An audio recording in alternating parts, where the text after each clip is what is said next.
La justice sans la force, la justice devient tout simplement un instrument entre les mains de ceux qui sont des oppresseurs. Puisque si le pouvoir judiciaire est à la remorque du pouvoir politique, ce pays-là, il n'y a donc plus de justice. Le Cameroun en fait partie, puisque certains magistrats, d'ailleurs, eux-mêmes l'ont dénoncé, ne serait-ce que lorsque nous avons découvert qu'une affaire concernant le PAD, que le juge concerné avait dit qu'il avait reçu les instructions, les injonctions venant directement du ministre de la Justice pour la façon qu'il devait rendre son jugement. Et chacun d'entre nous sait également que les décisions de justice ne viennent pas du palais de justice, mais plutôt souvent d'étudier lorsqu'il s'agit des hommes politiques. Voilà donc, depuis pratiquement 2 ans, que les militants du MRC, voulant tout simplement marcher, d'aucuns n'ont même pas marché, mais ont été piégés, arrêtés dans leur domicile, puis jugés au tribunal militaire et condamnés à 7 ans.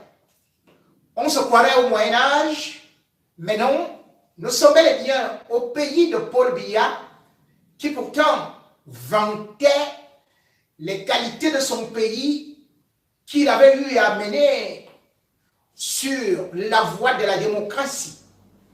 La démocratie peut-elle fonctionner lorsque la justice est manipulée? Que non. La justice peut-elle fonctionner lorsque des hommes politiques sont muselés? Non.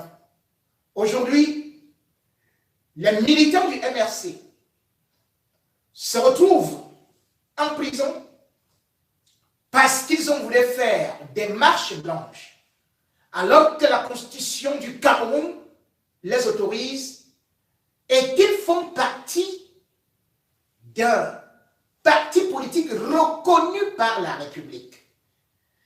Qu'à cela ne tienne, ils ont été condamnés par le tribunal militaire le 21 février 2021, le 27 décembre, autant pour moi, 2021, à 7 ans de prison. Des civils jugés dans un tribunal militaire, alors qu'ils n'avaient ni armes, ils n'avaient rien cassé ou brûlé, comme on voit souvent, parfois, ici avec les casses qui sont parfois issus des rangs des manifestants, comme les gilets jaunes, et qui, eux, n'ont jamais été jugés par un tribunal militaire. Le Cameroun, ne faisant certainement pas de cette planète-là, a donc envoyé des civils dans des casse-croûtes se faire condamner arbitrairement dans un pays où ceux qui volent sont libérés, dans un pays où ceux qui assassinent n'ont jamais été attrapés, mais de simples militants qui voulaient juste manifester ont été arrêtés. À cela, qui aujourd'hui sont encore derrière les barreaux, Maurice Kamto a donc voulu encore aller apporter son expertise d'avocat international. Le président du MRC a donc annoncé que lui-même allait reprendre ses attributs d'avocat pour aller plaider. Et du coup, panique à Yaoundé. Pour le jeudi 15 septembre, On a vu comme si on attendait une rébellion, une révolution, ou comme si les amazoniens devaient envahir Yaoundé. Les artères bloquées, les camions anti-émeutes, la gendarmerie additionnée à la police. Tout ça parce qu'un seul homme devait se rendre au palais de justice. Voilà donc comment est-ce que la capitale politique du Cameroun a été bloquée juste pour un homme que pourtant le régime nous a dit diriger un petit parti, le MRC, qui n'est représenté ni à l'Assemblée nationale, qui n'a aucune mairie, et qu'on disait fini, mais qui, dès que Maurice Kamto annonce une sortie, eh bien, c'est le branle-bas. Branle-bas, puisque d'ailleurs, on avait déjà vu le président du MRC se faire séquestrer chez lui, juste parce qu'on avait deviné qu'il voulait peut-être encore marcher. On avait d'ailleurs vu comment lui-même, après les marches de janvier 2019, avait passé près d'un an à la prison centrale de Yaoundé, Kondengui. Maurice Kamto fait donc peur, et il vient encore de le prouver qu'il suffit qu'il annonce qu'il va acheter une baguette ou qu'il va tout simplement se rendre dans des funérailles pour que Yaoundé ou n'importe quelle ville du Cameroun soit assiégée par l'armée, par la police, par la gendarmerie. C'est ça l'efficacité. Maurice Kamto, une fois de plus, savait très bien qu'en allant vers cette justice qui ne répond qu'aux ordres des tout-dits, ne pouvait pas avoir tous les arguments. Ce n'est pas des arguments juridiques qui manquent, mais tout simplement parce que l'État du Cameroun n'a plus de justice, puisque la justice a des mains liées. Maurice Kamto, dans n'importe quelle cour de justice, pourrait obtenir gain de cause. Avocat international, avec bien sûr un doctorat obtenu à Nice en 1983, agrégé. Voilà un homme qui a prouvé sa notoriété dans tous les palais de justice, y compris ici à Paris, où il est encore inscrit au barreau. Maurice Kamto a plaidé des dossiers lourds. Et d'ailleurs, que ce soit la Cour pénale internationale, lorsqu'il fallait bien se réunir à Rome et lorsqu'il fallait écrire des textes, c'est l'avocat camerounais Maurice Kamto qui avait été choisi pour la rédaction des textes de la Cour pénale internationale. Quand il fallait, bien sûr, aller défendre l'État du Cameroun, on allait chercher à gauche et à droite, et à la Cour internationale de justice, le régime camerounais avait sollicité l'expertise de Maurice Kamto, qui d'ailleurs, pour le sujet de Bakassi, où l'État du Cameroun était opposé au Nigeria, le Nigeria, bien qu'ayant recruté n'importe quel type d'avocat, n'avait pas réussi à s'en sortir devant Maurice Kamto. Maurice Kamto est donc celui-là qu'on appelle le pape du droit. Mais malheureusement, le Cameroun n'est pas un état de droit. Alors, fallait-il qu'il aille là-bas puisqu'on connaît déjà la sentence? Donc on dit que Maurice Kamto sera humilié en y allant devant des petits juges, ou même encore ceux-là qu'il a enseigné, mais sur le plan politique également. Il voulait montrer au monde entier qu'il n'y a pas de justice puisque le dossier est complètement vide. Puisque d'ailleurs, lorsqu'on voit ceux qui se retrouvent et qui se sont retrouvés à Yaoundé, condamnés, eh bien, parmi les 39 militants, on retrouve le professeur Fogué. Qu'a-t-il fait, le pauvre Fogué? A-t-il marché? Même pas. Et oui, on l'a appelé tant chez lui.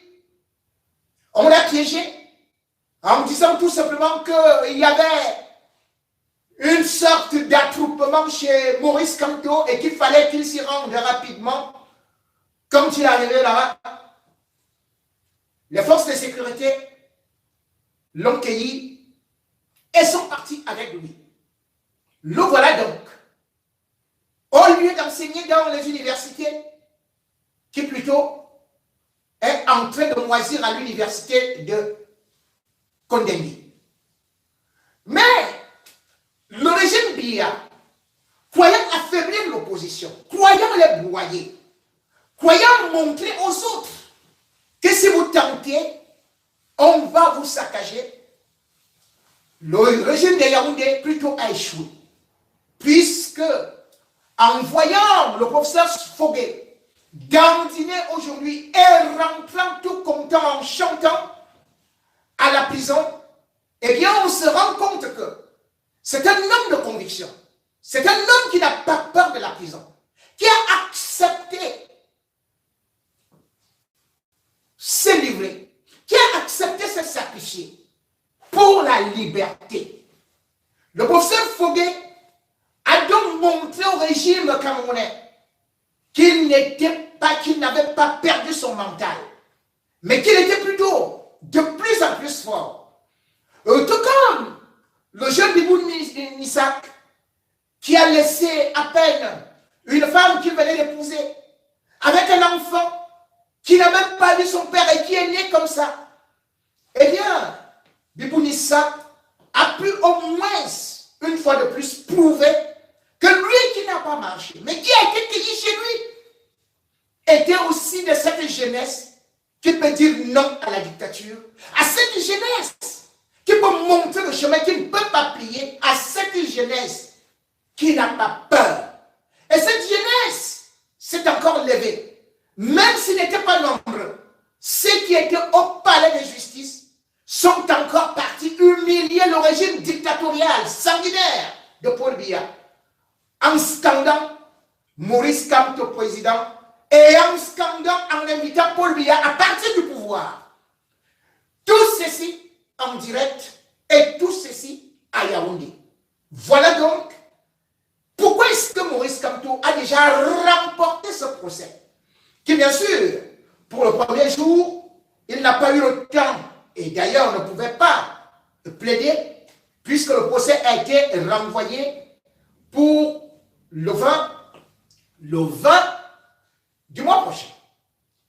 Ou plutôt, Maurice Kamto donc, lorsque il arrive maintenant à prouver qu'au-delà de ce qu'on peut croire de la justice camerounaise, mais que plus que jamais, il est derrière ses militants. Qu'ils soient condamnés ou qu'ils soient encore libérés. Parce que peut-être le vieux lion pourra dire, ok, j'ai tellement un bon cœur que je vais les libérer. Mais Maurice Kamto aura au moins encore prouvé que même à Yaoundé, il est plus célèbre que Paul Biya. Il a démontré au niveau justement de Bafoussam. Et aujourd'hui, en pleine capitale, on a encore vu comment est-ce que ce régime est en train de trembler. Parce qu'il sait qu'il est en train de courir vers la fin. Mais ce n'est pas pour aller remporter un procès qu'il a allé là-bas. Puisque Maurice Kamto, c'est qu'il n'a jamais obtenu gain de cause avec ce régime de Yaoundé. Lui-même, il a été victime des injustices. Dans un pays normal, on aurait pu au moins condamner certains qui ont eu à l'insulter. Il a porté plainte contre tout un professeur qu'on appelle Messanga Nyamding, qui s'était levé pour aller dire à la télé et devant le monde entier que Maurice Kamto était non seulement homosexuel, mais qu'il était pédophile.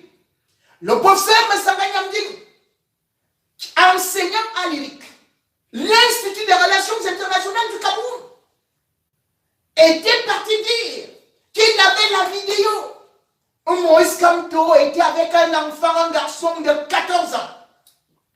Maurice Kamto a porté plainte la justice camerounaise est si prompte à pouvoir condamner les journalistes, les militants, n'a pas trouvé quelque chose à dire contre M. Sanga Nyamding, malgré cette plainte qui a été déposée en bonne et due forme.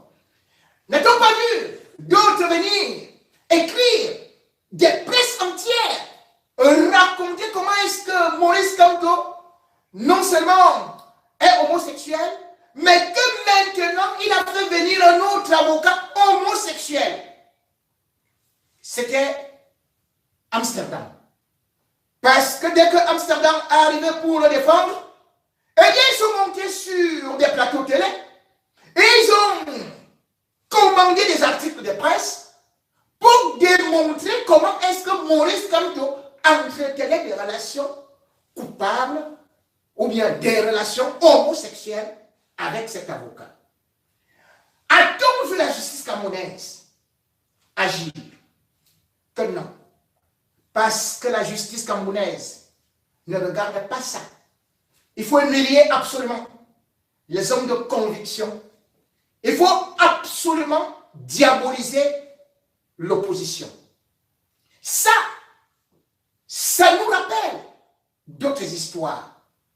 Ça nous rappelle justement d'autres opposants, même pas opposants, des nationalistes qui se sont battus pour ce pays. Comme Maurice Kamto s'est battu pour récupérer Bakassi. Ceux qui s'étaient battus également pour obtenir la justice, surtout l'indépendance de notre pays, eux aussi ont été diabolisés par cette justice. Eux aussi, ils ont même été condamnés à mort, fusillés comme Ernest Ouadier au 15 janvier 1971. Cette justice était déjà coloniale et c'est cette justice qui continue aujourd'hui. Le Cameroun vit avec son passé. Le Cameroun n'est pas sorti de son passé. Le Cameroun recycle son passé. Tout ce qui a été fait contre les Oumniobé, contre l'UPC, eh bien, aujourd'hui, le MLC est en train de le subir parce que ce sont les mêmes gens qui sont toujours au pouvoir. Oui, Biya est l'incarnation ou la succession de ce qu'on peut appeler la colonisation ou la néocolonisation. Et c'est pour cela d'ailleurs qu'il se vantait qu'il était le meilleur élève de la France. La France qui n'a jamais aimé ni l'opposition, encore moins des Bamileke ou même des Bassa, quelques exceptions près. Voilà donc pourquoi est-ce que Maurice Kamto et bien d'autres qui sont aujourd'hui séquestrés, pris comme des otages, eh bien, c'est juste pour montrer au peuple camerounais, comme on brandissait les nationalistes en les traitant de maquisards, que regardez ce que vous allez subir. Si jamais vous manifestez, si jamais vous voulez contester le pouvoir divin pharaonique de Biya, vous finirez à Kondengui. C'est une façon d'effrayer ceux qui n'ont pas le courage. C'est une façon de jouer dans le mental. Et c'est pour cela que les Camerounais aujourd'hui, dans le monde entier, et particulièrement en Afrique, sont traités comme des lâches, comme des traîtres, incapables de se mouvoir, incapables de se révolter face aux injustices, chacun ayant peur, non seulement de se faire torturer, mais de finir en prison. Alors chacun pour soi, Dieu pour tous, ou chacun dit, je m'occupe de ma petite famille, et où l'intérêt public ne compte plus. Ces militants du MRC qui sont actuellement emprisonnés, ils ne sont pas uniquement pour leur famille. Ils ne se sont pas battus, ils ne se battent pas pour leur famille. Maurice Kamto ne se bat pas pour sa famille, mais Maurice Kamto se bat pour la libération du Cameroun, pour le changement au Cameroun, pour la démocratie au Cameroun. Maurice Kamto, tout comme ceux qui sont aujourd'hui enchaînés, transportés tels du bétail, eh bien, nous rappelle aussi l'époque nazie, puisqu'on les voit aujourd'hui, ils ne peuvent pas contester. Il y a une partie de quelques-uns d'une certaine tribu qui est considérée comme des parias de la société ou de notre pays. Mais qu'à cela ne tienne, chacun d'entre nous, devrait savoir que derrière Maurice Kamto, qu'il s'agit juste de tout ce que le peuple, les vrais, ont fait, de ce que tous les leaders ont fait, à savoir demander la justice. Maurice Kamto n'est pas un voyou. Maurice Kamto n'est pas un terroriste. Maurice Kamto n'est pas Macky Sall. Et les militants du MFC ne le sont pas. Ils sont tout simplement diabolisés, rappelons-le, selon le système colonial qui a été mis en place pour que le peuple ne se révolte pas, pour que le peuple ne revendique pas, pour que le peuple soit complètement soumis. Mais, tôt ou tard, lorsque le vent se lèvera, comme on avait vu le printemps arabe, lorsque les cocotiers seront secoués, eh bien, on finira par comprendre que un peuple longtemps étouffé, un peuple broyé par une justice partisane et politique, lorsqu'il se lève, on ne le retient pas. Jour viendra et peut-être pour la prochaine audience, où on verra encore Yaoundé grouillé de monde. Combien de voitures de policiers y aura-t-il? Combien de gendarmes y aura-t-il? Combien de militaires y aura-t-il? Eh bien, ce procès, s'il continue ainsi, risque de devenir incendiaire. Et peut-être que ce régime ne sait même pas qu'il est en train de créer lui-même une révolution en pleine capitale politique. Voilà donc, comme on dit toujours, quand Dieu veut vous perdre, il vous rend fou. Le régime de Yaoundé est fou, et c'est pour cela qu'il panique. Et devant ceci, il y a Maurice Kamto qui est en train de rappeler encore à un peuple apeuré, à un peuple qui ne sait plus revendiquer, à un peuple qui a été martyrisé. Levez-vous, défendez vos libertés, défendez vos droits, défendez la justice. Oui, d'autres se sont sacrifiés pour ce pays-là, mais on les a complètement oubliés, comme Oumnobé. D'autres ont été massacrés. On ne sait pas où se trouve leur tombe. On a même oublié qu'on peut fêter les héros de l'indépendance dans notre pays. Puisque notre pays ne connaît même pas fêter son indépendance, notre pays continue à fêter le 11 février qui ne signifie rien, ou encore le 20 mai qui signifie la fête de la République unie du Cameroun, alors que nous sommes déjà dans la République du Cameroun. Notre pays fait tout, ou alors les dirigeants de notre pays font tout pour effacer le passé, pour effacer ceux qui ont travaillé, pour effacer ceux qui ont précédé Maurice Kamto, comme Oumnobé. Parviendront-ils? Jamais. Parce que l'histoire ne va jamais définitivement dans les tiroirs. L'histoire se transmet avec des générations. Et dès qu'une génération consciente se lève, eh bien, c'est là où elle refait vivre les vrais héros.